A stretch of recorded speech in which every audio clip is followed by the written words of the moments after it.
এক সময়ের দুই চিরপ্রতিদ্বন্দ্বী যারা গত 200 বছরে দুবার রক্তক্ষয়ী মহাযুদ্ধে লড়েছে, তারা যদি আবার যুদ্ধের ময়দানে মুখোমুখি হয়।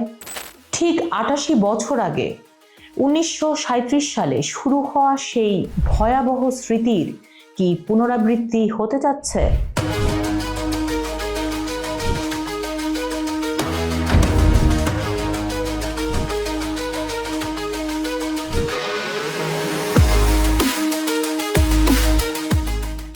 হঠাৎ করেই চীন আর জাপানের সীমান্তে বারুদের গন্ধ পাওয়া যাচ্ছে।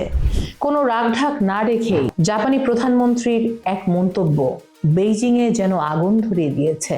ওসাকায় এক চীনা কূটনৈতিকের পাল্টা জবাব শুনলে আপনার গায়ের লোম খাড়া হয়ে যেতে পারে। কি এমন ঘটছে এই দুই পরাশক্তির অন্দরে? সবকিছু সহজ করে বুঝিয়ে বলছি আজকের ভিডিওতে। আপনাদের সঙ্গে আছি আমি ফারাহ দিবা এবং আপনারা দেখছেন ভয়েস অফ বেঙ্গল। পুরো ঘটনার সূত্রপাত তাইওয়ানকে কেন্দ্র করে। জাপানের নতুন প্রধানমন্ত্রী সানায়ে তাকাইচি সরাসরি বলে দিয়েছেন, চীন যদি তাইওয়ান আক্রমণ করে তবে জাপান হাত গুটিয়ে বসে থাকবে না। ব্যাস, এতেই ক্ষেপেছে ড্রাগন। বেইজিংয়ের পাল্টা হুমকি, আগুন নিয়ে খেলা বন্ধ করো। এর রেশ কিন্তু শুধু কথায় সীমাবদ্ধ নেই। মাত্র কয়েকদিনে 5 লাখ চীনা পর্যটক জাপানের টিকিট বাতিল করেছেন। চীন তাদের নাগরিকদের বলছে জাপান যাওয়া এড়িয়ে চলো। এমনকি জাপানি চলচ্চিত্র আর সি ফুডও নিষিদ্ধ হচ্ছে চীনে। পরিস্থিতি এমন যে জাপানি যুদ্ধ বিমানগুলো ধাওয়া করছে সন্দেহভাজন চীনা ড্রোনকে।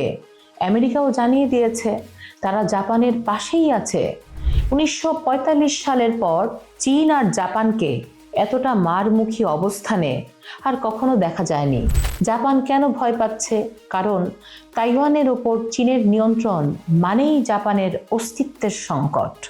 আধুনিক এই বিশ্বে আমরা কি সত্যি আরেকটি মহাযুদ্ধের দ্বার প্রান্তে?